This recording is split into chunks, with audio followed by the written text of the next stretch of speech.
When most people think of The Walking Dead, they think of Rick Grimes, Negan, and the TV show. But hidden behind that massive franchise is an entire series of novels that most fans have never even heard of. The Rise of the Governor was the first Walking Dead novel to come out in 2011 during the show's early rise in popularity. Co-written by the graphic novel's creator Robert Kirkman and fellow author J. Bonansinga, The Rise of the Governor follows Philip Brooks days before the outbreak as he escapes his small town with his daughter Penny, a couple of friends, and his brother Brian. This book focuses on Philip and his group attempting to find their way to the safe zone in Atlanta, unknowingly beginning his journey as Woodbury's governor. But the governor's story doesn't end there. The second book, The Road to Woodbury, shifts its focus away from Philip Blake and introduces Lily Cole, a survivor trying to find her place in this new brutal world. Through Lily's journey, we get a different perspective on Woodbury, not just the home of the governor, but as a community full of people trying to survive while slowly being shaped by the person in charge. Then comes The Fall of the Governor, which brings the trilogy back toward the events the fans may recognize from the comics. This book explores the growth conflict between Woodbury and Rick Grimes' group, but from a much deeper perspective than what we saw on television.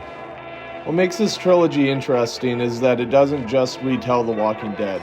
It expands on one of the franchise's most memorable villains and shows the events surrounding him from a side of the story we never got to see on screen. Then came Invasion, which continued expanding the world of Woodbury while showing that in The Walking Dead, surviving the dead is only part of the challenge. The real danger has always been what people are willing to do when society falls apart.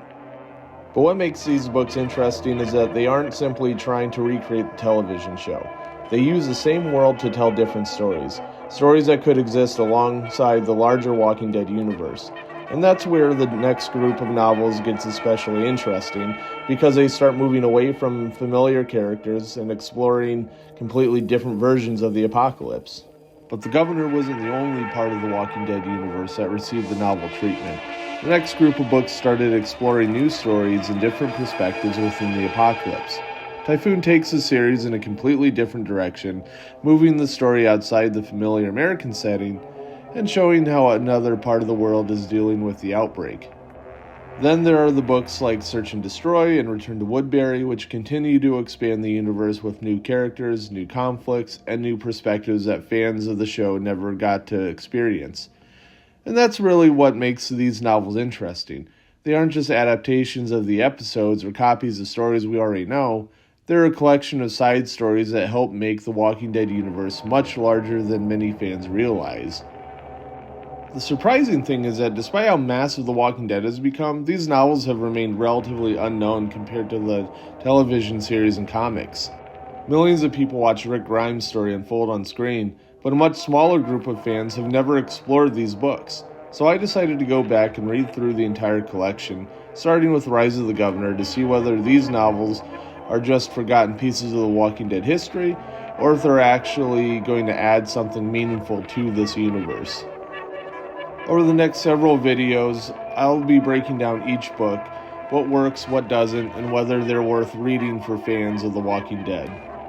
What's interesting is that these books were released right as The Walking Dead was becoming a cultural phenomenon. The comics were thriving, the television series was drawing millions of viewers, and anything with The Walking Dead name on it was getting attention. Yet somehow, this entire novel series flew under the radar.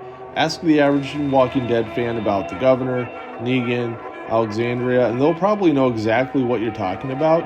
Ask them about these novels, and there's a good chance they've never heard any of them exist.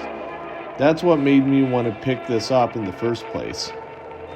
Now, I'm not coming into these books expecting them to be masterpieces, and I'm not planning to give them a free pass just because they're a part of The Walking Dead. I'm going to judge them the same way I judge any other novel. Do they tell a good story? Do they expand the world in a meaningful way? And most importantly, are they actually worth your time if you're already a fan of the franchise? There are still plenty of stories hiding between the covers, and we're just getting started. If you enjoyed this video, be sure to subscribe, because next time we'll dive into Rise of the Governor and see if it lives up to its reputation. I'm Jake, this is Eyes on the Page. Thanks for watching, and I'll see you next time.